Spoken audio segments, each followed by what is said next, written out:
महत् आनन्दस्य सौभाग्यस्य अयं विषयः। अयमस्माकम् उत्कर्षकालः, बाह्यः अपि अन्तरोऽपि। यतोहि शस्त्रेण रक्षिते राष्ट्रे शास्त्रचर्चा प्रवर्तते। यदा अस्माकं राष्ट्रं स्थिरं सुस्थिरं भवति तदा अस्माकं मनसि विचाराः, ये विचाराः अस्मान् उत्कर्षे योजयन्ति ते समुद्भूता भवन्ति। साहित्य संगीत कलादीनामपि प्रसारः प्रचारश्च भवति। अतः अस्माकम् अनुकूलः कालः इति अस्माभिः इदानीम् अनुभूयते। अस्माकम् आचार्याः दशोत्तर द्विसहस्राब्दतः इदानीं यावत् सततं तत्र अस्मिन् ब्रह्मयज्ञे संलग्नाः सर्वेषां भारतीयानाम् उत्कर्षस्य कामनया संकल्प शिक्षायतन माध्यमेन अस्य वैज्ञानस्य सततं प्रचारं प्रसारं कुर्वन्तः सन्ति। तेषां चरणकमलयोः प्रणतितते समर्पयामि। एतादृशाः आचार्याः वस्तुतः भाग्या सौभाग्यात् पुण्य पुंज परिपाकादेव सन्ति। बाल्यवत् एतेषां स्मितम् अस्माभिः अवलोक्यते। परं धुरन्धरः आचार्यः सर्वे शास्त्रेषु निष्णाताः वार्तालापं कुर्वन्ति,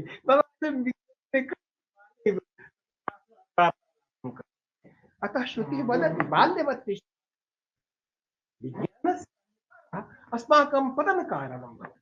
विज्ञानमाधाय यो हि सरलहृदयः स एव विद्वान्, यस्तु क्रियावान् पुरुषः स विद्वान्। अतः अस्माकं सौभाग्यमस्ति अत्र बहुषु सभासु आचार्यैः बहवः विषयाः चर्चिताः। तेषु तत्र 12 वादाः तत्र प्रत्यक्ष परोक्ष माध्येन 12 वादानां तत्र ओझामतानां वेदतः गृहीतानाम् उपनिषत्तः गृहीतानां वादानां परस्परचर्चया मंथनं कृत्वा सर्वेषाम् अन्तेवासिनां कृते अनुसन्धानाय मार्गः प्रशस्तः कृतः। पुनश्च संशयवादे एव अस्माकं संलग्नता विशेषेण आसीत्। संशयवादे आचार्येण सर्वेषां तत्र वादानाम् उपस्थापनं कृताय संशयम् उपस्थाप्य पुनश्च विज्ञानपक्षः उत्तरपक्षः सिद्धान्ततया आचार्यैः समुपस्थापितः इति अस्माभिः पूर्वसभासु तत्र गृहीतः।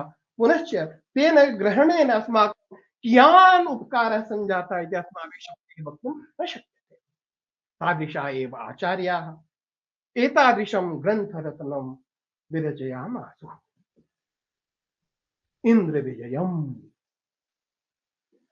तर्हि अस्मिन् ग्रन्थे इन्द्रस्य विजयः अस्ति स्पष्टम् अवलोक्यते। अस्ति कश्चित् इन्द्रः, सः विजयं कुर्वन् नास्ति। अस्य ग्रन्थस्य उपस्थापनं किमर्थं, प्रयोजनं किं? तर्हि प्रयोजनद्वयमस्ति। भारतीयानां यः इतिहासः आङ्ग्लैः संशयपदवीम् आरोहितः। कुतः? यतोहि 5 सहस्राब्दपर्यन्तमेव मानवतायाः उद्भवः विकासश्च अस्ति इति तैः विज्ञाप्यते। सहस्राणि वर्षाणि एव मानवतायाः उद्भव विकासस्य वर्षाणि सन्ति, ततः पूर्वं किमपि नास्ति इत्येकं पक्षः। यश्च पक्षः इदानीं सर्वत्र लोके अनुगृह्यमाणः दरीदृश्यते। द्वितीयश्च पक्षः अस्माकमस्ति। अत्र वैदिकाः सन्ति, ज्योतिषशास्त्रमर्मज्ञाः सन्ति। ते चतुर्युगेषु अस्माकम् इतिहासस्य प्रकटयन्ति। तर्हि पंचसहस्रात्मकमेव इतिहासस्वरूपं, ततः पूर्वमपि इतिहासस्य स्वरूपम् आसीत् इति पक्षद्वयम् आगतं। ततः संशयः सञ्जातः, को हि पक्षः समीचीनः। अत्र तत्र लोकभाषया अस्माभिः तत् किञ्चित् मध्ये मध्ये विस्तार्यते, यतोहि सर्वेषां प्रतिभागिनाम् अन्येषां च सम्यक् रूपेण अवबोधः स्यात्। संशय की स्थिति यह है कि मानवता का इतिहास क्या है, मानवता का उद्भव विकास किस क्रम में है, ये संशय की उपस्थिति है। विज्ञान की 2 स्थितियां मानी जा रही हैं। एक पक्ष है कि विज्ञान एक बिंदु से शुरू होने वाली प्रक्रिया है, दूसरे बिंदु तक जाके समाप्त हो जाती है। यह आधुनिक पक्ष है। एक दूसरा पक्ष है कि विज्ञान एक चक्रात्मक पद्धति है जो सतत चक्र की तरह चलायमान होती है। प्रथम पक्ष आधुनिकों का है जो बिग बैंग की थ्योरी को लेकर के डार्विन के विकासवाद के आधार पर मानवता के विकास को व्याख्यायित करते हैं। उनके यहां जगत की उत्पत्ति आकस्मिक है, कोई कारण नहीं, क्योंकि प्रकृति ने इस जगत को अभिव्यक्त क्यों किया, जड़ से ये चेतन की अभिव्यक्ति क्यों हुई, इस प्रश्न का उनके पास नहीं है। उन्होंने अपने अनुमान के आधार पर, अपने चिंतन के आधार पर एक स्थिति उपस्थापित की, कदाचित में कोई बृहद विस्फोट हुआ विस्फोट के विस्फार के साथ साथ इन अणुओं की उपस्थिति, परस्पर एक साथ संचरण और एक साथ चुंबकीय स्थिति के साथ इस उपस्थिति को हम प्राप्त कर रहे हैं और ये विस्फार ही होता चला जा रहा है। ये उनसे हमारा सिद्धांत है कि ये जगत शाश्वत है, अनंत ब्रह्मांडों की उपस्थिति है। ये मल्टी यूनिवर्सल थियरी आजकल वो लोग भी ग्रहण करने लगे। हमारे चिंतन को जब पा रहे हैं कि अनंत चिंतन है इसका, तो वो फिर अपने संकुचित चिंतन और दायरे से ऊपर आकर के और मल्टी थियरी की परिकल्पना को स्वीकार करने लगे। अनंत ब्रह्मांडों की उपस्थिति है, रोम रोम प्रति लागे कोटि कोटि ब्रह्मांड, ये हमारी स्थिति है। अणु में भी ब्रह्मांड की परिकल्पना वासिष्ठ में महर्षि वशिष्ठ ने बतलाई और वशिष्ठ ने यह कहा है कि राम, मैं अकेला ही वशिष्ठ नहीं हूं, ये चक्र क्रम में अनंत वशिष्ठ इस ब्रह्मांड में उत्पन्न होते रहते हैं और हटते रहते हैं। अतः वर्ष, युग, मनमांतर तक की हमारी जो काल की परिगणना है एक अनंत परिधि को उपस्थित करती है और उस परिधि में जाने के बाद हम जब मानवता के इतिहास की परिकल्पना करते हैं तो वेदों से जुड़ना पड़ता है। क्यों? क्योंकि वेद ही, चाहे आधुनिक लोग हो चाहे प्राचीन हो, सब कह रहे हैं कि वेद विश्व के सबसे प्राचीन ग्रंथ है। उनको भी इसमें संशय नहीं है। शुरुआत में मैक्समूलन ने कहा वेद ऋग्वेद सबसे प्राचीन है। जब हमने उनको प्रशंसा का पात्र बना के स्वीकार कर लिया तो उन्होंने कहा कि नहीं, लैटिन और संस्कृत समानांतर दो यूनिवर्सल भाषाएं हैं, सबसे प्राचीन भाषा संस्कृत नहीं है। तो धीरे धीरे हमको समानांतर और नीचे की तरफ ले जाने की जो प्रक्रिया है वो कदाचित रूप में चलाई जा रही हो, हमें उससे नहीं लेना देना, हमें अपने सिद्धांत का चाहिए, ये हमारा लक्ष्य है। तो वेद नित्य है कि नहीं है, ये दूसरा प्रश्न। कोई भी भाषा नित्य हो सकती है क्या? तो प्रथम सिद्धांत के आधार पर जहां विज्ञान एक बिंदु से दूसरे बिंदु तक जाके खत्म होता है, उस विज्ञानवाद के सिद्धांत में भाषा भी मध्य में एक उत्पन्न स्थिति है जो किसी काल में उत्पन्न हुई होगी और भाषा की उत्पत्ति के सिद्धांत आधुनिक वैज्ञानिक लोग अपने अपने तरीके से प्रयोजनों को दर्शाते हुए उपस्थापित करते हैं। दूसरा पक्ष है कि भाषा उत्पन्न चेतना के साथ जुड़ करके उत्पन्न हुई, यह सिद्धांत ही तर्क संगत नहीं हो सकता। क्यों? आप कल्पना कीजिए कि ठीक है, बिग बैंग के बाद, विस्फार के बाद यूनिवर्सल उपस्थिति हो गई और यूनिवर्सल स्थिति में कालांतर में आदि की सृष्टि के बाद अमीबा से उत्पन्न होता हुआ जीवात्मा क्रमशः विकसित होता हुआ बंधन के मानवाकृति हुआ, ये हम मानते हैं तो चेतन न्याय। लेकिन वो उत्पन्न हुआ मानव किस अर्थ को शब्द से जोड़ेगा और अपनी ध्वनि को शब्द रूपों में कैसे परिवर्तित करेगा, इसके लिए कोई तर्क उनके पास उपस्थित नहीं है। पशु हैं, पशु अपने संकेतक ध्वनियों से क्रियाएं करते हैं और उन्हीं से भाव संपादन के द्वारा उनके आहार निद्रा भय मैथुन हो जाते हैं।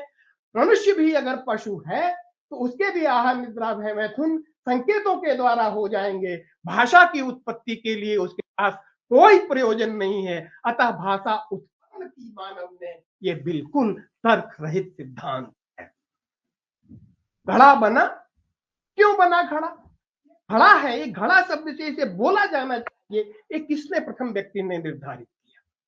तो शब्द और अर्थ का परस्पर उत्पन्न होना, आगे पीछे उत्पन्न होना और परस्पर संबद्ध हो जाना, ये भाषा की उत्पत्ति के सिद्धांत में बिल्कुल ही युक्ति संगत नहीं होता।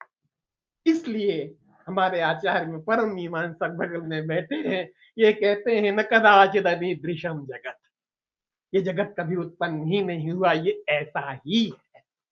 और ये शब्द और अर्थ और उनके संबंध को नित्य मानते हैं। सिद्धे शब्दार्थ संबंधे, मणि जी बैठे हुए हैं हमारे। शब्द भी सिद्ध है, अर्थ भी सिद्ध है और उनका संबंध भी सिद्ध है, क्योंकि ये क्रिया किया जाया हो ही नहीं सकता। अतः विकासवाद के आधार पर भाषा की उत्पत्ति का सिद्धांत बिल्कुल तर्क संगत प्रतीत नहीं होता। उत्पन्न हुई तो शब्दार्थ का संकेत कराने वाला, इतने अनंत शब्दों को उत्पन्न कराने वाला, उन शब्दों के अर्थों का ज्ञाता, उन अर्थों के साथ उन संबंधों का संबंध करा के आज में प्रसारित करने वाला व्यक्ति कौन था? कोई उत्तर नहीं। इसलिए वाचा विरूप नित्यया, विविध रूपों से उत्पन्न होने वाली ये नित्य भाषा है। अनादि निधना नित्या, बाग सृष्टा स्वयं भुवा, आदौ वेदमयी नित्या, यतः सर्वात् प्रवृत्तया।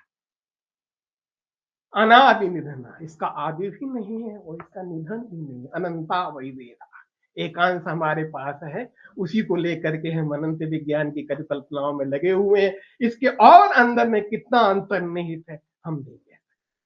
मैं नैयायिक हूं, मैं वेदों को पौरुषेय मानता हूं।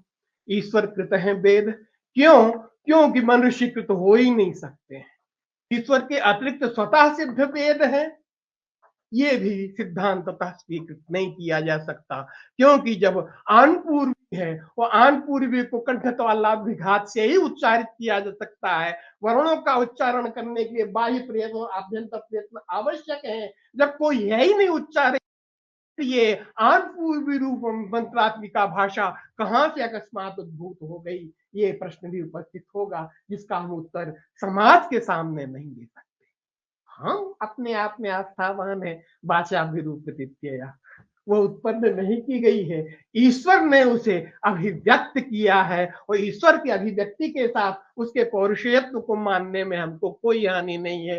यो वै ब्रह्मांडम विदधाति पूर्वम, यो वै वेदांश प्रहिणोति तस्मै तज्ञोहा देवम आत्मबुद्धि प्रकाशम मुक्षुर्वै शरणमहं प्रपद्ये।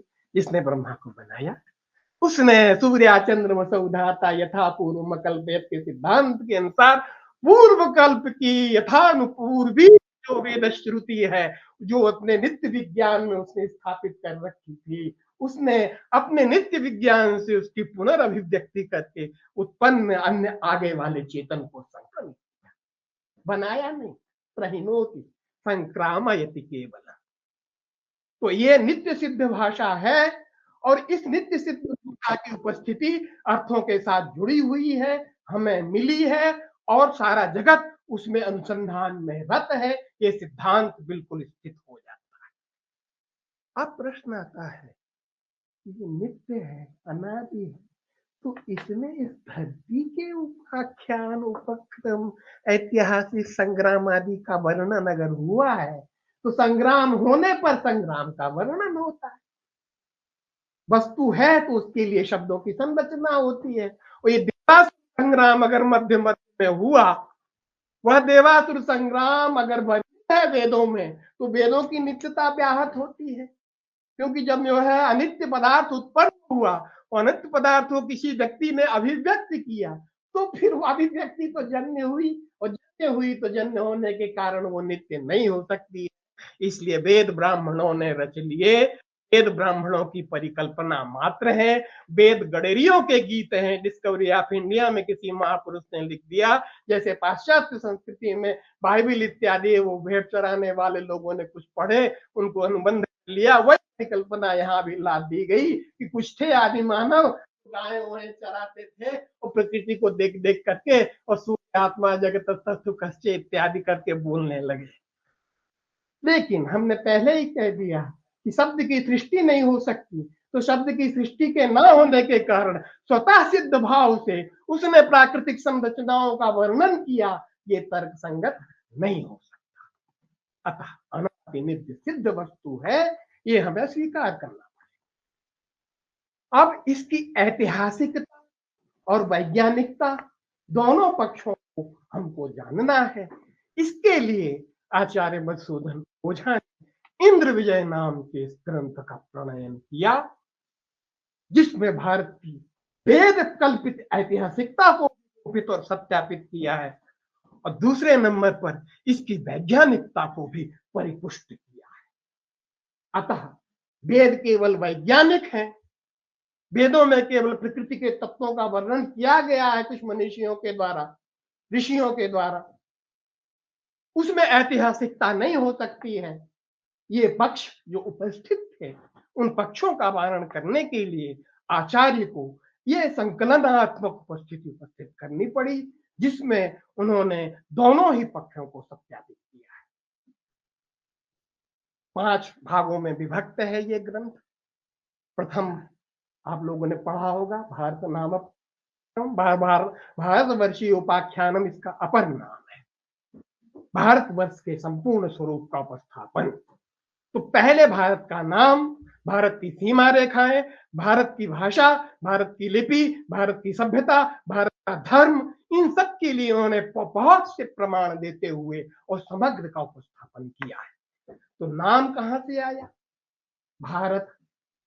तो एक आभाणक सुप्रसिद्ध है, भाति सर्वेषु वेदेषु रतिः सर्वेषु जंतुषु ततम च सर्वभूतिषु लोकेषु तस्मात् भारतमुच्यते।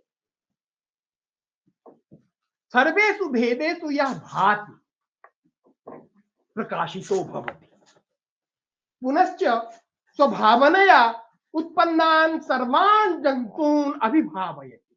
सबसे प्रेम कराने की ऊपर जो भी उत्पन्न माहिंस्यात् सर्वभाव होता है, सर्वे भवन्तु सुखी न कश्चित् दुख भाग भवेत्।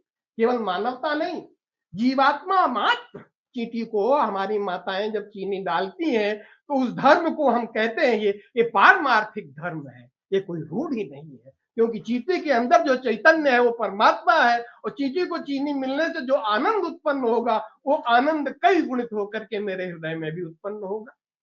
इसलिए भाति सर्वेषु वेदेषु रतिः सर्वेषु जंतुषु ततम च त्रिषु लोकेषु गायन्ति देवा किल गीतकानि धन्यास्तु ते भारत भूमि भागे स्वर्गापवर्गास्पदमार्गभूते भवन्ति भूयः पुरुषः सुरः। देवता लोग भी कहते हैं वो कर्म भूमि, वो धर्म भूमि सर्वश्रेष्ठ है, जहां से हम चारों तरफ, ऐसा एक जंक्शन है जहां प्राप्त करके हम चतुर्विध पुरुषार्थों की सिद्धि कर सकते हैं। तो सारे वेदों में है, तीनों लोकों में व्याप्त है, यह जो चैतन्य तत्व है वही भारतवर्ष है। अतः ये समस्त ब्रह्मांड की मूल परिभाषा भारत शब्द से की गई। पुनः भूमंडल में भारतवर्ष है, हमको दिखाई दे रहा है। इसके लिए जो हमारे ऋषभदेव के पुत्र भरत थे, भरतस्य अयम इदम भारतम, उनके नाम से भारत संज्ञा हुई। शकुंतला के पुत्र एक भरत थे, उनके द्वारा भारत संज्ञा हुई। और भायाम रतः भारत, जो ब्रह्म विद्या में रत है वो हर व्यक्ति भारत है, इसलिए हम सब भारत हैं। भगवान ने गीता में कहा तस्माद उत्तिष्ठ भारत, तस्माद उत्तिष्ठ भारत, हम सब भारत है। सीमा रेखा इत्यादि हमारे द्वारा उपस्थित वो जो चैतन्य विज्ञान है उसके आधार पर निर्धारित की गई है। वस्तुतः जो ब्रह्म विज्ञान में रत चेतना है उसी का नाम भारत है। सीमा तो आचार्य ने अपने पूर्व में कही ही है, और आचार्य ओझा जी ने सीमा के लिए बहुत से तर्क दिए हैं। आर्या पौरस्त्य जो भारतवर्ष आर्यावर्त आदि नाम है, हिंदुस्तान आदि नाम है, उसके लिए भी तर्क दिए, और आर्यायन इत्यादि करके जो पश्चिमी भाग है ईरान इत्यादि, उसके लिए भी इन्होंने भारत संज्ञा दी है, क्योंकि ये बृहत्तर भारत में ये सब कुछ एक ही भूत। फिर भाषा की बात हमने करी थी, नित्य भाषा मानने वाला है। लिपि को बाद में आई लिपि, कंदराओं में लोग लाइनें खींचने लगे, 2 पशुओं को मारा तो पीछे वालों को बताने 2 लाइनें खींच दी, फिर 3 लाइनें खींच दी। ऐसे ही गणक और भाषा उत्पन्न होने तर्क है, किसको प्रयोजन है पीछे वाले को बताने के लिए। पशु अपनी नाद में खा करके आगे बढ़ जाता है, पीछे नाद की तरफ दूसरे को देखता है कि उसको भी मिलना। आहार निद्रा भय मैथुनं च सामान्य में तत् पशुभिः नराणां धर्मो हि तेषाम् अधिको विशेषो धर्मेण हीनः पशुभिः समानः। अतः हमारी लिपि भी अनादि है।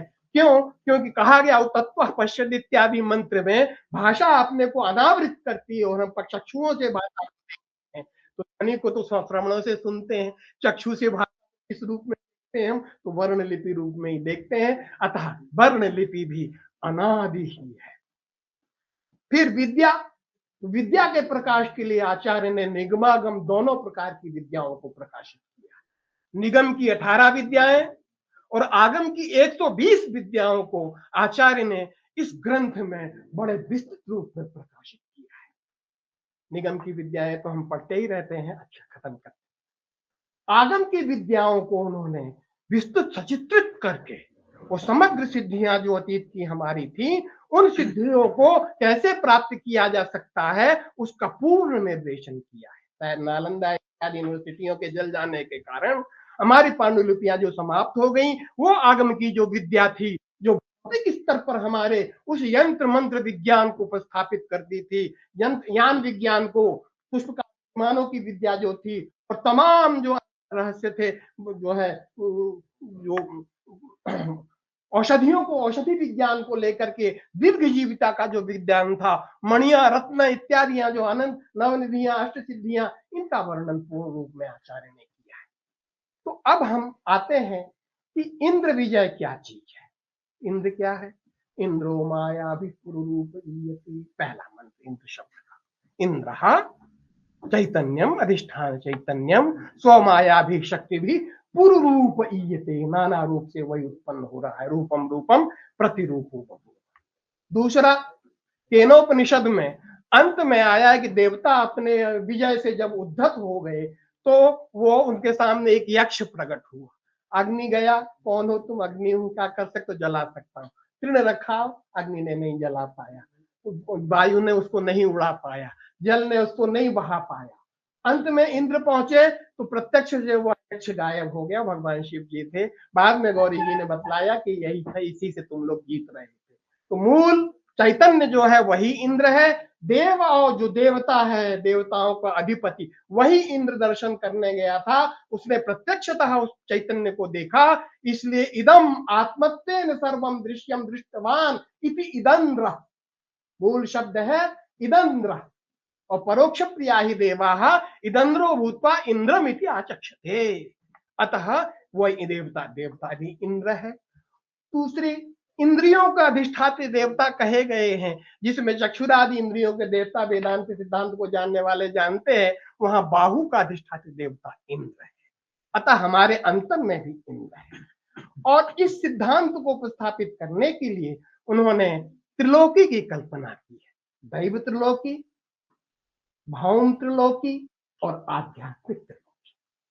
दैव त्रिलोकी यही है जो भूर्भुवः स्वः दिखाई दे रहे हैं, देवताओं का स्वर्ग है। उसके ऊपर महाजन तपः सत्यम तक स्थिति है। वहां विष्णु ब्रह्मा उसके अधिष्ठात्री देवता है, इसलिए उसे त्रिविष्टभ कहा जाता है। वो जस का तस पुराण वर्ण जो परिकल्पना है, उनको उसी तरीके उन्होंने रखा। भौम त्रिलोकी में भारतवर्ष को भूमि कहा है, और इसके उत्तर में एक पर्वत है, उस पर्वत के उत्तर में और उत्तर समुद्र के तक उन्होंने त्रिविष्टभ कहा है। उसके मध्य में उन्होंने जो है अंतरिक्ष कहा है। ये भूमि कल्पना के आधार पर भारतवर्षी भूमि लोक में उपस्थित है। अंतः त्रिलोकी में कहा का मूलाधिष्ठान से नाभि पर्यंत का जो भाग है आध्यात्मिक त्रिलोकी, वह भूमि है, उसका अधिष्ठात्री देवता अग्नि है। नाभि से लेके कंठ तक का जो भाग है वो भुवः है, वो अंतरिक्ष है, उसका अधिष्ठात्री देवता वायु है। और कंठ से चक्षु तक जो भाग है वो स्वः है, उसका अधिष्ठात्री देवता सूर्य है। उसके ऊपर महाजन तपः सहस्रार तक की उपस्थिति है। तो चतुर्दश भुवनों में यह सारा का सारा ब्रह्मांड है। चतुर्दश भुवन जो है हमारे अंदर भी है। भूर्भुवस्व महाजन तपः सत्यम, क्या है, अतल सुतल वितल तलातल रसातल पाताल, इनमें अभिव्यक्त जो चेतना है, उस चेतना के बीच में सुर और असुर का संग्राम है, जिसमें इंद्र हर स्तर पर असुरों पर विजय प्राप्त करता है। इंद्र अभी जो है स्वस्ति न इंद्रो वृद्धश्रवा स्वस्ति न पूषा, तो हमारे अंदर का जो चैतन्य इंद्र है वो हमारी इंद्रियों को जो है बलीभूत करता हुआ हमें सन्मार्ग में लगाता है, और हमारे अंदर जो काम क्रोध आदि है उन असुरों का पराजय की उपस्थिति कराता है। ये देवासुर संग्राम आभ्यंतर है। बाहर वाला भी है, तो बाहर वाला मनुष्य उभय रूप में, मनुष्य उभय रूप में है, वह देव भी है और असुर भी है। इसके लिए कुछ पंक्तियां जो कि चिन्ह लगा दिया है गुरुजी ने, तो कुछ पंक्तियां पढ़ के, मैं कहना तो बहुत कुछ चाहता था, कुछ पंक्तियां पढ़ करके समाप्त करूंगा, क्योंकि विश्व ग्रंथ इस समय रामचरितमानस ही है, और उन्होंने अपनी दृष्टि में जो सुर असुर की परिभाषा की है उसे मैं कहना जरूर चाहूंगा। कहते हैं, करहि उपद्रव असुर निकाया, नाना रूप धरहि करि माया, यही विधि होई धर्म निर्मूला, सो सब करहि वेद प्रतिकूला, यही जय देश देहन दुज पावहि, नगर गांव पुर आग लगावहि, शुभ आचरण कतहु नहीं होई, देव विप्र गुरु मान न कोई, नहीं हरि भगति यज्ञ तप दाना, सपने सुनि न वेद पुराना, बरन न जाय अनीत, घोर निशाचर जो करहि, हिंसा पर अति प्रीति, तिनके पावनी पापन ही कवन मिति। आगे कहते हैं, बाढ़े चोर, बाढ़े बहुखल चोर जुआरा, जे लंपट पर धन पर दारा, मान ही मातु पिता नहीं देवा, साधु सन करवावहि सेवा, जिनके यह आचरण भवानी, ते जाने निश्चर सब।